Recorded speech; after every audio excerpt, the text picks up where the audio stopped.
समस्याएं थोड़े broader level पर और बढ़ी। इसके साथ ही एक और मुद्दा अभी आया है पोस्ट ग्रेजुएशन को लेकर। लगभग 100 छात्र ऐसे हैं जिन्होंने सिग्नेचर किया है कि जो फीस है उसे अचानक से बढ़ा देने की बात क्यों की जा रही है। एक एक चीज़ पर जो बात है वो तथ्यात्मक रूप से ही की जाएगी। तो आपको क्या लगता है कि क्या कारण हो सकता है कि ज़्यादातर कैंडिडेट छत्तीसगढ़ को ही टारगेट क्यों करते हैं?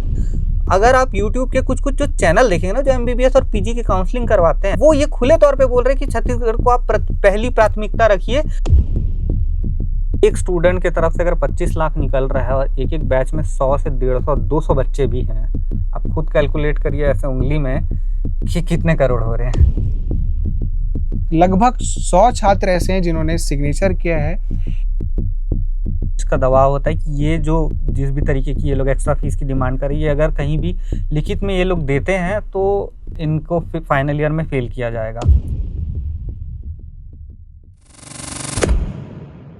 छत्तीसगढ़ में नीट एग्ज़ाम रद्द होने के बाद फिर से हुआ, पूरे देश में हुआ।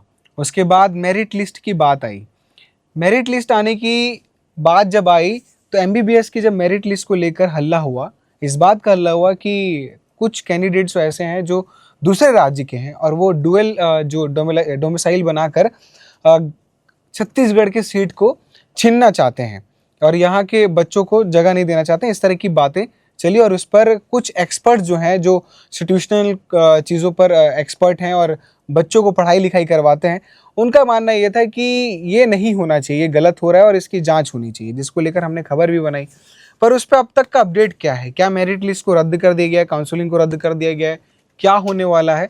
इन सब सारी चीज़ों पर बातचीत करेंगे ही करेंगे। और साथ ही दो मुद्दे और हैं। एक मुद्दा जो पिछले साल हमने उठाया था कि राज्य के जितने भी निजी कॉलेज हैं वो जो है फीस के साथ और भी अधिक शुल्क वसूल रहे हैं, दबाव बना रहे हैं, जिसको लेकर एक याचिकाकर्ता ने भी याचिका डाली थी हाई कोर्ट में। पर अब तक उस पर कोई सुनवाई नहीं हुआ और वो साल भर गुजर गया। उस बात को लेकर हम फिर से बैठे हुए हैं और ये डिस्कशन करेंगे। इसके साथ ही एक और मुद्दा अभी आया है पोस्ट ग्रेजुएशन को लेकर। लगभग 100 छात्र ऐसे हैं जिन्होंने सिग्नेचर किया है कि जो फीस है उसे अचानक से बढ़ा देने की बात क्यों की जा रही है और उस पर अब तक क्या बात किया गया है और क्या मांग की गई है, सब सारी चीज़ों पे बातचीत करेंगे। और उन सब सारी चीज़ों पे बातचीत करने के लिए हमारे साथ IMA से जो जूनियर डॉक्टर इकाई है, डॉक्टर दीक्षित हमारे साथ मौजूद हैं। और पिछले बार भी हमने इस सारी चीज़ों पे बातचीत की थी और सारे दस्तावेज हमारे पास मौजूद है। आप देख सकते हैं हमारे टेबल पर सारी चीज़ें रखी हुई, क्योंकि एक एक चीज़ पर जो बात है वो तथ्यात्मक रूप से ही की जाएगी। सबसे पहले डॉक्टर दीक्षित, मैं ये समझना चाहूँगा कि जो अभी MBBS मेरिट लिस्ट को लेकर जो चर्चाएं चल रही हैं और उस पर ये बात की गई कि कुछ ऐसे अन्य राज्य से कुछ कैंडिडेट्स ऐसे हैं जो डुअल डोमिसाइल बनाकर छत्तीसगढ़ में सीट हासिल करना चाह रहे हैं और उसको लेकर कुछ एक्सपर्ट जो है चिंता जाहिर करते हैं कि ऐसा नहीं होना चाहिए। उस पर लेकर अब तक CGDME की तरफ से क्या रुख अपनाया गया है और इस पर क्या अपडेट है अभी तक, ये बताइए। तो फैज़ान, सबसे पहले आपको धन्यवाद। 1 साल बाद हम फिर दोबारा मिल रहे हैं इसी टेबल पर। समस्या ये है कि समाधान हुआ नहीं है हाई कोर्ट से भी उन सारे मसलों का, इसलिए हमें दोबारा मिलना पड़ रहा है और अब समस्याएं थोड़े ब्रॉडर लेवल पर और बड़ी हो गई है। आपने जो प्रश्न किया उसके लिए मैं सबसे पहले तो ये बता दूं कि पूरा मामला ऐसा था कि उड़ीसा, मध्य प्रदेश, MP, मध्य प्रदेश, महाराष्ट्र और सीमावर्ती जितने भी राज्य, चाहे झारखंड हो, वहाँ के बहुत सारे छात्र जो हैं, जो हमारे छत्तीसगढ़ में भी रहते हैं, वहाँ पे भी रहते हैं, क्योंकि जो सीमावर्ती इलाके हैं वहाँ के, ये क्योंकि अलग अलग राज्यों में डोमिसाइल बनाने के नियम अलग अलग है, तो किसी ने जैसे मान के चलिए बचपन में 3री, 4थी, 5वीं की पढ़ाई एक राज्य से करी और 12वीं की पढ़ाई छत्तीसगढ़ से कर ली, तो अब वो दो राज्यों की डोमिसाइल उसके पास में है। ये पूरी तरीके से गैर कानूनी है, लेकिन इसमें होता यह है कि दोनों राज्य इसमें अपनी ओरिजिनल डोमिसाइल ही प्रोवाइड करते हैं स्टूडेंट को। तो इसमें हम स्क्रूटनी कैसे करेंगे कि इस व्यक्ति के पास में जो काउंसलिंग में आया है और सीट लेने वाला है उसके पास में सिर्फ केवल छत्तीसगढ़ की ही या केवल किसी एक राज्य की ही उसके पास में डोमिसाइल है और वो 2-3 अलग अलग राज्यों की डोमिसाइल कैरी नहीं करता, इसका पुष्टि हम नहीं कर पाते हैं। इसी का खामियाजा इस बार की मेरिट लिस्ट में भुगतना पड़ गया, कि जब मेरिट लिस्ट बनी तो उसमें हमने ये पाया कि अलग अलग मतलब उन छात्रों के अलग अलग छात्रों के नाम उसमें दिखाई दे गए जिनके अलग अलग राज्यों की जो स्टेट कोटा की मेरिट लिस्ट बनी, वहाँ की रैंक लिस्ट, उनमें भी नाम है और छत्तीसगढ़ की लिस्टों में भी नाम है।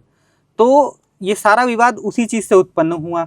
अब क्योंकि यही बच्चे आगे चल के जब अलॉटमेंट लिस्ट आएगी और उसमें जो सीटें अलॉट होगी और ये बच्चे अपने दस्तावेज की स्क्रूटनी करने के लिए जब पहुंचेंगे, स्क्रूटनी करवाने के लिए जब पहुंचेंगे, तो वहां पर सिर्फ ये देखा जाएगा कि इनके पास छत्तीसगढ़ का डोमिसाइल है या नहीं, और उनके पास छत्तीसगढ़ का डोमिसाइल होगा क्योंकि उनके पास में 2 डोमिसाइल है या 3 डोमिसाइल है। तो कैसे आप पुष्टि करेंगे कि इनको यहाँ पे मिलना चाहिए था कि नहीं? ये तो गैर कानूनी काम कर रहे हैं वो लोग। जी, तो इस पे ये है कि अभी आप बता रहे थे कि मेरिट लिस्ट जो अब तक जो आई हुई थी उसको रद्द कर दिया गया। मेरिट लिस्ट 20 तारीख को हो गई है रद्द। बड़ी बात यह है कि उसको छत्तीसगढ़ शासन ने या CGDME ने ये कारण बता करके, जो अभी वर्तमान में मुद्दा बना हुआ है, उस कारण से नहीं किया है। जो ऑल इंडिया कोटा की काउंसलिंग है उसकी डेट का क्योंकि रिशफलिंग हुआ है वो आगे बढ़ी है, उसको मद्देनजर रखते हुए इसको क्या फिलहाल के लिए स्थगित कर दिया गया और दोबारा से उसको स्टार्ट करेंगे। ये फिलहाल इनके ऑफिशियल नोट में लिखा हुआ है CGDME के। हाँ, एक चीज़ और मैं ये जानना चाहूँगा क्योंकि अब चर्चा चल रही है कि डुअल डोमिसाइल बनाते हैं और छत्तीसगढ़ को टारगेट किया जाता है। आपको क्या लगता है कि क्या कारण हो सकता है कि ज़्यादातर कैंडिडेट छत्तीसगढ़ को ही टारगेट क्यों करते हैं? देखिए, छत्तीसगढ़ को टारगेट करने का जो कारण है वो बहुत गहरा और बहुत डीप है। इसमें मतलब मैं कहना ये चाहूँगा कि क्योंकि छत्तीसगढ़ जो है आदिवासी बाहुल इलाका है और यहाँ पर जो सीट का प्रोपोर्शन है कुल पॉपुलेशन के अनुपात में वो थोड़ा सा बेहतर हो गया है। और हुआ ये है कि प्राइवेट कॉलेज भी इतने सब्सटैंशियल अमाउंट में यहाँ पर तैयार हो गए हैं कि कोई किसी के अगर अंक कम है तो वो बाहर के राज्य वाला भी अगर वो डुअल या ट्रिपल डोमिसाइल कैरी कर रहा है तो वो भी छत्तीसगढ़ को टारगेट करता है। ना केवल MBBS में एडमिशन के लिए, बल्कि जब आप PG करने के लिए जाते हैं, MD MS की पढ़ाई करने के लिए जाते हैं, तो होता यह है कि अगर आपने छत्तीसगढ़ से पढ़ाई कर ली है तो इंस्टीट्यूशनल कोटा नाम की एक चीज़ होती है जो 50% छत्तीसगढ़ की सीटों में मिलती है। मान के चलिए कि कोई व्यक्ति है जिसके पास में महाराष्ट्र और छत्तीसगढ़ का डुअल डोमिसाइल था, वो वैसे तो महाराष्ट्र में रह रहा है लेकिन क्योंकि उसके पास में छत्तीसगढ़ का डोमिसाइल भी है, वो छत्तीसगढ़ आता है, छत्तीसगढ़ से MBBS करता है। उसके बाद में उसके पास में छत्तीसगढ़ का आ गया है इंस्टीट्यूशनल कोटा, और वो इंस्टीट्यूशनल कोटा अब वो इस्तेमाल करेगा PG करते वक्त, और उसको जो कुल सीट है छत्तीसगढ़ में PG की, उसमें 50% सीटों में उसको प्राथमिकता दी जाएगी उस इंस्टीट्यूशनल कोटे के चलते। अच्छा। इसलिए ये बात सिर्फ हवा ही नहीं है। अगर आप YouTube के कुछ जो चैनल देखेंगे ना, जो MBBS और PG की काउंसलिंग करवाते हैं या गाइडेंस देते हैं, वो ये खुले तौर पे बोल रहे हैं कि छत्तीसगढ़ को आप पहली प्राथमिकता रखिए क्योंकि वहाँ पे ये फैसिलिटी है। हुआ ये है कि लास्ट ईयर तन्वी बहल नाम से एक केस हुआ था सुप्रीम कोर्ट में। उसके बाद से सुप्रीम कोर्ट ने ये जजमेंट दिया कि जो पोस्ट ग्रेजुएशन है, स्नातकोत्तर की पढ़ाई में आप डोमिसाइल कोटा को नहीं प्राथमिकता दे सकते, वहाँ पे डोमिसाइल कोटा नहीं लगना चाहिए, वहाँ पे आपको इंस्टीट्यूशनल कोटा मिलना चाहिए, अधिकतम 50% वो हो सकता है। उस वजह से हुआ ये कि उसके बाद छत्तीसगढ़ में एक कोर्ट केस लगाया गया, समृद्धि दुबे कोर्ट केस है वो हाई कोर्ट का, जिसमें ये आया कि छत्तीसगढ़ में ये लागू करना है। अब हुआ ये कि सिर्फ छत्तीसगढ़ और मध्य प्रदेश में ये अभी फिलहाल में लागू है, बाकी जगह पे अभी इसको लेकर के कहीं भी कोई सब्सटैंशियल ऑन ग्राउंड कोई कानून बना नहीं है। इस वजह से छत्तीसगढ़ और मध्य प्रदेश, इसमें अब छत्तीसगढ़ का जो कट ऑफ है वो ज़्यादा नीचे जाता है, तो सारे लोग टारगेटेड अब छत्तीसगढ़ पे धावा बोल रहे हैं। अच्छा, तो ये एक कारण है। दूसरा कारण ये भी है ना कि छत्तीसगढ़ में जो MBBS और PG करने के लिए जो प्राइवेट की सीटों की जो फीस है वो FRC के रेगुलेशन के कारण और छत्तीसगढ़ का आर्थिक स्तर को देखते हुए काफी कम है। यही अन्य राज्यों से जो सीटों के मतलब जो PG की सीट का फीस 75 लाख 80 लाख 90 लाख जाता है, वो छत्तीसगढ़ में 55 लाख है फिलहाल में। अच्छा, तो ये भी एक कारण है जी। तो इससे समझ में आ रहा है कि आखिर इतनी सारी चीज़ें डोमिसाइल को लेकर और क्यों लोग छत्तीसगढ़ को चुनना चाह रहे हैं। अब एक और मुद्दा था दूसरा ये कि जब हम पिछले साल भी इस मुद्दे पे काम किए थे और बातचीत किए थे कि एक याचिका करता है जो है हाईकोर्ट में याचिका उन्होंने दायर की थी कि उनसे एक कॉलेज जो है निजी कॉलेज वो अधिक फीस वसूल रहा है, जिसको लेकर हमने तमाम दस्तावेज दिखाए थे कि नियम क्या कहता है, नियम के आप अगेंस्ट जाकर वसूल रहे हैं। आप जबरन किसी से अगर वो हॉस्टल चुनना चाहता है, नहीं चुनना चाहता है, वो भी उसके पास अधिकार होता है, नियम के अनुसार सारी चीज़ें, पर आप थोपते हैं कि नहीं आपको हॉस्टल लेना ही पड़ेगा। अगर वो पास में भी उसका घर है तो कई बार वो हॉस्टल लेकर फिर उसका फालतू किराया देता है और वो रहता घर ही दूसरे घर पे ही है, ये भी चीजें हुई हैं। अब तक उसमें क्या है, क्योंकि हमने ऑन ऑफ रिकॉर्ड वकील से भी बातचीत किया इस मामले पर, तो उन्होंने कहा कि कोर्ट ने तो अब तक इस पे कुछ सुनवाई नहीं की और ये मामला अभी तक वैसे के वैसा और साल भर हो गया है। ये भी पता चला कि याचिकाकर्ता ने कॉलेज एडमिशन नहीं लिया। तो एक बच्चे ने किसी कॉलेज एडमिशन नहीं लिया, इतनी बड़ी चीज हो गई और अब तक इस पे कोर्ट कुछ नहीं कर पाया है। क्या लग रहा है आपको कि क्या कारण हो सकता है और क्या अभी तक समझ में आया पूरे मामले में, क्योंकि 1 साल हो चुका है? फैज़ान, मैं ये चाहूँगा कि आपके दर्शक ये जाने कि ये जिन एक्स्ट्रा फीस की हम बात कर रहे हैं ना, हॉस्टल की फ़ीस, ट्रांसपोर्टेशन की फ़ीस, मेस की फ़ीस, ये छोटी मोटी नहीं है। ये 1 साल की लगभग ये लोग 3.5 से 5.5 लाख वसूल करते हैं। अगर आप MBBS के लेवल में 5 साल की अगर ये देखेंगे ना, तो 15 से 25 लाख एक्स्ट्रा बर्डन पड़ता है सिर्फ इन्हीं फीसों का, है ना। तो ऐसे में लास्ट ईयर जो वो छात्रा थी, उसको एक छत्तीसगढ़ का नामी गिरामी प्राइवेट मेडिकल कॉलेज मिल गया था। फर्स्ट राउंड की काउंसलिंग में अलॉटमेंट हुआ था। उसने इस बात पे आक्षेप दिया कि मैं इतना तो नहीं भर पाऊंगी, मैं सिर्फ ट्यूशन फीस दूंगी, मैं हॉस्टल नहीं चुनना चाहती हूँ, जिसका अधिकार उसको FRC के नियम, NMC के नियमों ने दे रखा है जी। उसके बावजूद हुआ ये कि उसका एडमिशन रोक दिया गया, ये बोल के कि जब आप हमारी ये सर्विसेज लेंगे तभी आपको एडमिशन मिलेगा।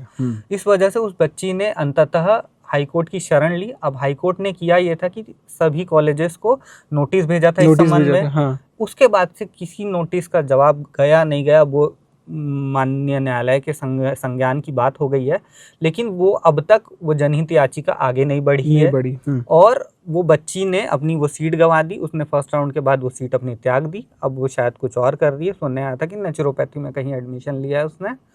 और अब आप ये समझ सकते हैं कि कितना आर्थिक दबाव कुल मिला के डाला जाता है और तंत्र इस फेवर में नहीं है कि कोई मध्यम वर्गीय MBBS कर ले और उसके बाद PG की भी पढ़ाई कर ले। इसमें एक बड़ी बात मुझे, अब हम लोग पिछले साल इस पर कवर किए थे, पिछले साल याचिका ने जो है याचिका डाला है। अब उस साल से लेकर अब तक पता नहीं कितने कॉलेज ने नोटिस का जवाब दिया, नहीं दिया कोर्ट इस पे, क्योंकि अभी तक तो कुछ अपडेट भी नहीं दिया है। तो इस बीच तो बहुत सारे स्टूडेंट से फीस भरवा लिया गया होगा। जी। एक स्टूडेंट के तरफ से अगर 25 लाख निकल रहा है और एक बैच में 100 से 150 200 बच्चे भी हैं, आप खुद कैलकुलेट करिए ऐसे उंगली में कि कितने करोड़ हो रहे हैं। एक बड़ा अमाउंट है। अब जिस पे खुल के चर्चा नहीं किया जा सकता है तो एक गंभीर विषय है, ताकि फिलहाल अब पता नहीं इस खबर के बनने के बाद भी अगर क्योंकि 1 साल तो गुजर गए हैं, नोटिस का किसने जवाब दिया अभी तो कुछ भी क्लियर नहीं है, क्योंकि सामने तो कुछ चीज़ें आई नहीं है। एक तो बड़ा मुद्दा है, इस पे तो बहुत सारी चीज़ें हैं कि अब किस तरीके से कौन कॉलेज कितना नोटिस का जवाब दिया है और फिर उस पर क्या है, क्योंकि याचिकाकर्ता का केस भी तो नहीं बढ़ा है, अभी तक कुछ भी उस पर सुनवाई नहीं हुई है। ठीक है, एक जो अभी और मुद्दा जो गरमा रहा है वो पोस्ट ग्रेजुएशन को लेकर है। शुल्क संशोधन मुद्दे पर 100 बच्चों ने हस्ताक्षर किया है जी, जिसको इंडियन मेडिकल एसोसिएशन जो उठा रहा है लगातार, इस पे अपना पक्ष रख रहा है। इस मुद्दे को थोड़ा सा आप पहले क्लियर करिए। जी, IMA-JDN जूनियर डॉक्टर की जो इकाई है उसकी तरफ से मैं प्रतिनिधि बन कर के आया हूँ। तो मेरा ये फ़र्ज़ बनता है कि सबसे पहले इस चीज़ को एड्रेस कर दूँ, क्योंकि बच्चों पर ये अंदर से बहुत कॉलेज का दबाव होता है कि ये जो जिस भी तरीके की ये लोग एक्स्ट्रा फीस की डिमांड कर रही है, अगर कहीं भी लिखित में ये लोग देते हैं तो इनको फाइनल ईयर में फ़ेल किया जाएगा। ये ओपन थ्रेट इनको हर बार आते हैं मौखिक रूप से। तो अब हमने कोशिश ये की है कि इसको IMA जो है अपने संज्ञान में लेते हुए इन बच्चों की आइडेंटिटी बिना डिस्क्लोज़ किए हुए आगे दिखाए। हमको लगभग ऐसे छत्तीसगढ़ के अलग अलग मेडिकल कॉलेजेस से 100 बच्चों के हस्ताक्षरित मिले हैं। ये लेटर मिला है जिसमें वो हमारा समर्थन चाह रहे हैं और वो ये चाह रहे हैं कि हम इसमें इंटरवीन करें। तो मामला थोड़ा ऐसा हुआ है कि एक जो बच्चों के हस्ताक्षर वो पीड़ित हैं। हाँ, ये पोस्ट ग्रेजुएशन के बच्चे हैं, ये ऑलरेडी डॉक्टर बन चुके हैं। ये अलग अलग जो विशिष्ट चिकित्सा के ब्रांचेस होती है उसमें पढ़ाई कर रहे हैं ये। तो अब हो ये रहा है कि मई के वक्त में एक छत्तीसगढ़ के मेडिकल कॉलेज को हाई कोर्ट ने ये रिलैक्सेशन दे दी उनकी दलीलें सुन करके कि आपको पूर्णतः सुनवाई का मौका नहीं मिला और FRC ने जो आपके लिए फ़ीस तय की थी वो फीस जस्टिफाइबल नहीं है। हमारे दर्शकों को FRC के बारे में एक बार बताएं। FRC का पूरा तो पहले बात नाम जो है वो AFRC है, उसका पूरा फुल फॉर्म होता है admission and fees regulation committee. ये जो है CGDME के अंतर्गत एक वो होती है स्वायत्त कमेटी होती है जिसको ये 2008 का जो छत्तीसगढ़ का गजट है उससे ये शक्तियां प्राप्त है कि वो छत्तीसगढ़ में चिकित्सा शिक्षा को लेकर के जो फीस है उसका विनियमन कर सकती है। मतलब वही निर्धारित करती है कि एक कॉलेज का फीस कितना होगा। जी ठीक है, अब आगे आप बताइए। अब बात ये कि ये जो भी फीस ये लोग तय करते हैं ना, वो एवं हवा में नहीं होती है तय। वो कॉलेज की कितनी लागत है, बिल्डिंग स्ट्रक्चर, वो अपने एम्प्लॉयज़ को कितनी सैलरी दे रहे हैं, वो सबको तो देखा जाता ही है। साथ में वो ये भी देखते कि छत्तीसगढ़ के लोगों का परचेजिंग पावर कितना है, पर कैपिटा जीडीपी कितना है। इन कागज़ों में एक जगह ये भी लिखा हुआ है कि छत्तीसगढ़ जो है वो गरीब राज्यों की श्रेणी में आता है। अधिकांश यहाँ पर अनुसूचित जनजाति की पॉपुलेशन है और वो स्वास्थ्य सेवाओं से वंचित है। स्वास्थ्य सेवाएं जो है वो जनहित का मुद्दा है, इसलिए इसको आर्थिक लाभ कमाने का जरिया नहीं बनाया जा सकता है और इसको जन जन तक स्वास्थ्य सेवाएं पहुँचे और वो सबकी इकोनॉमिकल पहुँच में रहे। इस चीज़ को ध्यान में रखते हुए उसको कंट्रोल करना और फीस को रेगुलेटेड वे में रखना ये बेहद ज़्यादा ज़रूरी है, इसलिए एफआरसी उनको रेगुलेट करती है। जी, तो अब जो ये मुद्दा उठा है, इस मुद्दे के बारे में समझाइए कि जो अलग अलग कॉलेजेस से 100 बच्चों ने हस्ताक्षर किया है, उनका मेन मसला क्या है? तो देखिए, ये लेटर में इन लोगों ने नहीं लिखा है, लेकिन ये मुझे मौखिक रूप से बताया इन लोगों ने कि पिछले कुछ महीनों की इनको स्टाइपेंड दी जा रही है। इनको पिछले कुछ महीने की स्टाइपेंड नहीं दी जा रही है।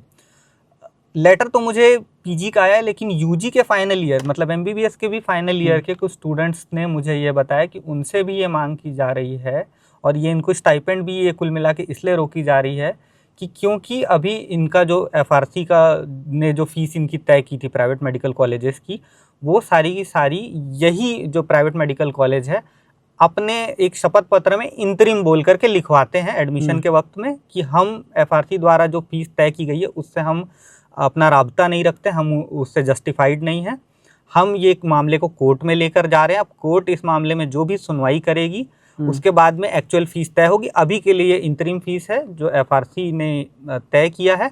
आप अभी तो एडमिशन के वक्त में इतनी फीस दीजिए और जब तक इस पर सुनवाई नहीं होती तब तक ये फीस दीजिए। जब भी हमारे पक्ष में सुनवाई होगी और फीस बढ़ेगी, आपको फर्स्ट ईयर से लेके जब तक आप पढ़ रहे हैं तब तक जो फीस का डिफरेंस बनेगा, उसका जो एरियर है वो आपको देना होगा, पुराने का जोड़ के, पुराना पिछले ईयरों का पूरा मिला करके वो देना होगा। अब ऐसे मामलों में अगर वो ये नहीं देते तो ये स्टाइपेंड कटौती वाला हरकत किया जाता है। अब ये मैं बहुत पुष्टि के साथ नहीं बोलूँगा क्योंकि मौखिक रूप से मुझे बोला गया है, लिखित में वो अभी नहीं दिया गया क्योंकि उनको ये आशा है कि अनुनय विनय जो इंटरनल मैनेजमेंट के साथ उनकी बातचीत है उसमें शायद उनको रिलीज़ कर दिया जाएगा। सुनने आया था कि 1-2 महीने की रिलीज़ भी हुई है। जी, पर ये एक मसला ये है ना कि जिस तरह से कॉलेज वाले अंतरिम बोल के दस्तावेज पे साइन करवाते हैं उस समय, और अचानक से क्योंकि चूंकि हाई कोर्ट में चल रहा है मामला जी, तो पहली बात तो ये कि मामला चल भी रहा है कि नहीं वो विद्यार्थियों को कैसे समझ में आएगा। और दूसरी चीज़ ये कि अगर मामला चल रहा है और मामला चलते चलते उसका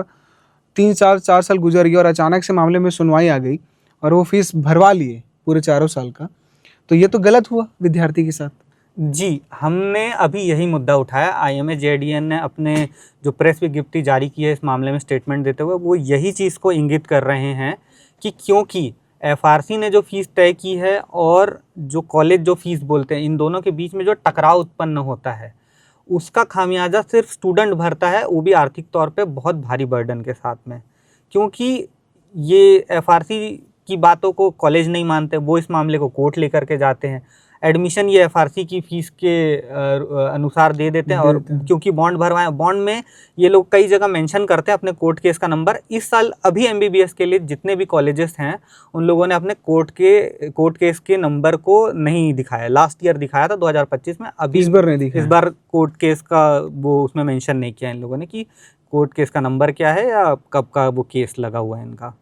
तो ऐसे में होता ये है कि क्योंकि ये इतना बड़ा अमाउंट है, अगर आप एमबीबीएस कर रहे हैं तो आपको कुल मिला के 65 लाख लग जाएगा और अगर आप पीजी कर रहे हैं तो 55 लाख लग जाएगा, जिसमें से 10 लाख तो सिर्फ ये लोग बैंक गारंटी के नाम से लेते हैं जो आप एमबीबीएस या पीजी करने के बाद आपको वापस होती है। बैंक गारंटी का भी कोई प्रावधान है नहीं इसमें, फिर भी वसूलते हैं ये। अच्छा, नियम में नहीं है प्रावधान इसका। सुप्रीम कोर्ट का ये कहना था, एक सुप्रीम कोर्ट का Islamic institute of medical science वाले मामले में और हरियाणा हाई कोर्ट का राजस्थान हाई कोर्ट का भी इस मामले में ये कहना था कि आप तभी किसी से बैंक गारंटी लेंगे जब आपको विशेष परिस्थिति में लगेगा कि ये जो छात्र है देने में असक्षम है। ये लोगों ने ये कर दिया कि ये सारे बच्चों से कुल मिला के उतनी ही भरवाते हैं। और क्या ये मिल जाता है बच्चों को लास्ट? हाँ, ये लास्ट में मिल जाती है। अगर क्या बोलते हैं, ये सारी ईयर की फीस ये भर चुके होते हैं तो बैंक वो वापस कर देता है इनको। लेकिन उसका वैल्यू चल रहा है 10.5 लाख, 10 लाख इतना भी चल रहा है उसका वैल्यू। मतलब जो जितनी फर्स्ट ईयर की फीस रहेगी उतनी ही इनको बैंक गारंटी उतनी की रखवानी पड़ेगी बैंक में। ठीक, तो इस मसले पे मेन आप लोग की मांग क्या है? आईएमए की मांग क्या है?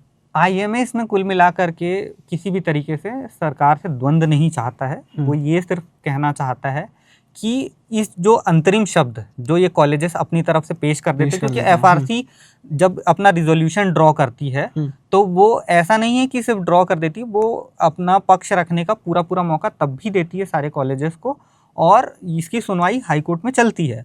वहाँ से पारित होने के बाद ही सब पर ये एक बराबर लागू होता है, 3-3 साल के पीरियड में लागू होता है। बड़ी बात यह कि जो अभी फीस रीडिसाइड होने वाली बात चल रही है, अगर इन कागज़ों में हम देखें तो एक जगह लिखा भी हुआ है, आप देख सकते हैं कि 2017, 2024, 25, 26 और 26-27 में प्रवेशित छात्रों के लिए लागू होगी और ये फीस उनके पूरे पाठ्यक्रम अवधि के लिए लागू रहेगी। तो अब फीस बढ़ाने का बात ही कहाँ से आता है? दस्तावेज की क्या है, एक बार बता दीजिए दर्शकों। ये दस्तावेज जो है किसी एक मेडिकल कॉलेज का एफआरसी द्वारा जो रिजोल्यूशन पास किया जाता है, नियमन, वो है। और ये जो है एक ऐसा ही कॉलेज, किसी एक मेडिकल कॉलेज का मई में जो छत्तीसगढ़ हाई कोर्ट है माननीय, उन्होंने इसको रिजॉल्व कर दिया है। अच्छा, इसको रिजॉल्व मतलब वो अब किसी काम की नहीं रह गई है उनकी पूरी रूल। अब वो फिर से नया होगा, रूल फिर से यही हो सकते हैं, लेकिन उसमें मेनली फीस जो है वो नए तरीके से उसमें डिसाइड होगी। अच्छा, ठीक है। तो मतलब मेन मुद्दा ये है कि आप लोग की मांग ये है कि अंतरिम शब्द जो, हाँ, जो अंतरिम शब्द बोल करके ये लोग जो बॉन्ड भराते, वो अंतरिम शब्द की कोई तो एक समय सीमा होनी चाहिए। आप कब तक इस डिस्प्यूट के चलते स्टूडेंट पे ये बर्डन बना कर रखेंगे? और आपका केस का फैसला जब भी आ रहा है, आप उस ईयर से आगे का नहीं मांग रहे हैं, आप पिछले पढ़े हुए सालों का भी बढ़ा हुआ फीस का जो अंतर है उसको एरियर के रूप में मांग रहे हैं। नहीं देने पे आप स्टाइपेंड काट रहे हैं।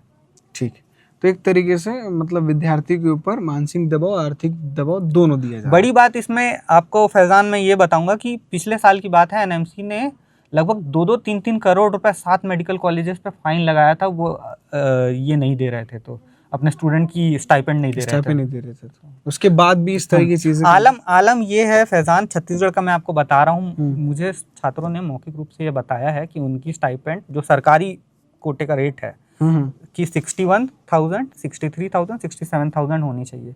कुछ जगह 50,000 मिल रही है, और कुछ जगह तो अटेंडेंस आपका ठीक से नहीं आया, जो आपका आधार वाला वो अटेंडेंस सिस्टम, उसमें फेस ठीक से नहीं दिखा बोल करके एक बच्चे को तो पूरे महीने की स्टाइपेंड जो है 1,800 रुपये मात्र प्राप्त हुई थी। 1,800 रुपये मात्र? 1,800। और उसने ड्यूटी पूरी की है, लेकिन बहाने।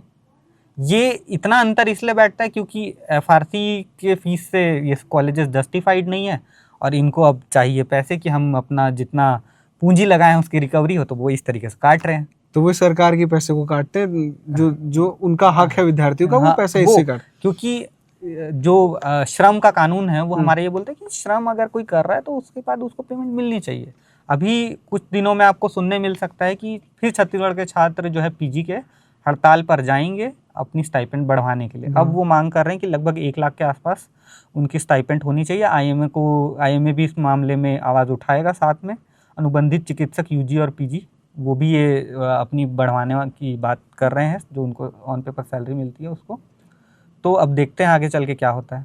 ठीक, अच्छा, एक चीज़ मैं और पूछना चाहूँगा डॉक्टर दीक्षित आपसे कि भावना तिवारी जो केस था, वो केस क्या था, थोड़ा सा वो बताएं, क्योंकि अभी उसका जिक्र करना ज़रूरी हो जाता है। हाँ, तो अभी हुआ ये था कि इस बार काउंसलिंग जब चालू हुई तो भावना तिवारी का जो केस है यूपी शासन के विरुद्ध में सुप्रीम कोर्ट में एक याचिका जो लगी थी, उस मामले में सुप्रीम कोर्ट ने ये कहा था कि मेडिकल में यूजी और पीजी का जब भी आप प्राइवेट कॉलेजेस में एडमिशन होने वाला रहेगा तो प्री काउंसलिंग फेज में, काउंसलिंग शुरू होने के पहले इन सारे कॉलेजेस को अपना कितना वो पर ईयर फीस वसूलेंगे माइन्यूट डिटेल के साथ में, कि हॉस्टल की इतनी फीस रहेगी, ट्रांसपोर्टेशन की इतनी फीस लगेगी, मिसलिनियस इतनी फीस रहेगी, सिक्योरिटी डिपॉजिट आप इतना लेंगे, पूरा एक बार में बताना होगा आपको काउंसलिंग से पहले। काउंसलिंग से पहले इस बार काउंसलिंग शुरू हो गई थी और काफ़ी बाद में सारे मेडिकल कॉलेजेस ने इसको अपडेट करा अपनी वेबसाइट पर। पहली चीज़ लास्ट ईयर CGDME ने भी इसको अपनी वेबसाइट पे डाला था, इस साल उन लोगों ने नहीं डाला है। अभी इस बार तक तो नहीं। लिस्ट खारिज हो गई है, अब तक नहीं डाला हुआ है। जो अच्छा। मेरिट लिस्ट थी वो तो खारिज हो गई, नहीं डाला है। तीसरी चीज, छत्तीसगढ़ का एक मेडिकल कॉलेज है जिसने कल ही डाला है। अच्छा, कल का अगर मैं स्क्रीनशॉट दिखाऊं तो आपको देखेंगे कि उसमें नहीं डाला था, आज डाला हुआ है। आज डाल दिया। क्या लगता है आपको कि आज कल नहीं हो गया, आज क्यों हुआ वो? ये कुल मिला के इनकी मंशा ये चल रही थी कि क्योंकि एक मेडिकल कॉलेज जो है उसको अपनी फीस बढ़ाने के लिए FRC का रिजोल्यूशन उसका खारिज करके फिर से नया बनाने के लिए बोल दिया गया है, क्योंकि सब कॉलेजेस के केस तो लगे ही हुए केस हैं। लगे हुए हैं। और बड़ी बात ये कि वो सब PG के केसेस लगे हुए हैं। इनको लग रहा है कि ये MBBS का भी बढ़वा लेंगे, इसलिए ये अभी जाहिर ही नहीं करना चाह रहे थे कि कितना फीस लेंगे। कितने फीस लेंगे, पर उनको करना पड़ा। जबकि काउंसलिंग में बच्चों को ये चुनना होता है कि वो कौन सा कॉलेज लेंगे, जब तक प्राइस पता नहीं होगा फीस कि के फीस का अनुसार, हाँ। कितना वो लेंगे, कोई कैसे चुनेगा। तो ये है। मैं एक बड़ी बात थोड़ा सा जाहिर कर देता हूँ। एक छात्र ने मुझे ये बात बोली थी, वो MBBS की काउंसलिंग में इस बार डाला था, उसने कॉल लगवाया था मैंने उससे CGDME में दिए हुए आधिकारिक नंबरों पे। तो वहाँ से जिन्होंने भी फ़ोन उठाया उनको यही भावना तिवारी केस का हमने संज्ञान दिलाते हुए जब ये बात पूछी कि अब तक कोई प्राइवेट मेडिकल कॉलेजेस का फीस उनकी वेबसाइट में या आपकी वेबसाइट पे क्यों नहीं आया है, तो उन्होंने थोड़ी देर होल्ड करवाया। फिर उसके बाद उनका कहना था कि अब तक हमें प्राइवेट मेडिकल कॉलेजेस ने ये भेजा नहीं है फीस स्ट्रक्चर जो वो मतलब इस साल वसूलने वाले। अच्छा। तो मैंने बोला कि फिर तो ये सुप्रीम कोर्ट के आदेश की अवहेलना हुई, क्योंकि प्री काउंसलिंग फेज में बताना चाहिए था। तो फिर उन्होंने होल्ड कराया। फिर उन्होंने बोला कि ये हमारे सीनियर का एक ईमेल आईडी है, इस पे आप मेल करिए अपना सब। और बड़ी बात ये है कि ये सारी वेबसाइट पर इस साल जिस प्राइवेट मेडिकल कॉलेज की सीटों की बढ़ोतरी हुई है वो पूरी जानकारी सही टाइम पे पहुंच गई है सब। अच्छा। लेकिन फीस स्ट्रक्चर नहीं पहुंचा। ठीक। तो ये मतलब हर साल का कुछ ना कुछ ये फीस स्ट्रक्चर को लेकर रहता है, ये शो करने के लिए गड़बड़ी रहता है, या तो काउंसलिंग के बाद ही देते हैं अधिकतर, तो काउंसलिंग के पहले नहीं। पिछले साल भी सारे private medical college robotic surgery सिखाने के नाम से पोस्ट ग्रेजुएशन के स्टूडेंट से 5-5 लाख रुपए एक्स्ट्रा वसूल रहे थे। कंप्लेंट हुई तब जाके इन लोगों ने वो आदेश लिया, क्योंकि वो फिर ट्यूशन फीस ही आ जाती है, और ट्यूशन फीस FRC ही रेगुलेट करता है। तो 5 लाख एक साल का और कुल मिला के 15 लाख आप कैसे बढ़ा लिए बिना FRC की परमिशन के। बट इसमें सबको नोटिस ही जाता है, जबकि ये है कि 1 से 2 बार अगर ये प्रकरण दोहराते हैं इस तरीके का तो सबको फाइन लगनी भी जरूरी। फाइन कितनी लगी क्या लगी वो तो अब डिपार्टमेंट बताएगा। ठीक। तो इस तरीके से छत्तीसगढ़ में कुल जमा बात यही है कि छत्तीसगढ़ में मेडिकल पढ़ाई को लेकर जो है बहुत सारे मसले चल रहे हैं। खासकर अगर मैं बात करूं निजी कॉलेजों की, तो वो एक हिसाब से ये सोच के चल रहे हैं कि बाहर आप ऐसे सुनते हैं ना कि डॉक्टर बनने के लिए बहुत पैसा खर्चा करना पड़ता है और मानसिक और सारी चीज़ें तो खर्चा करना ही पड़ता है।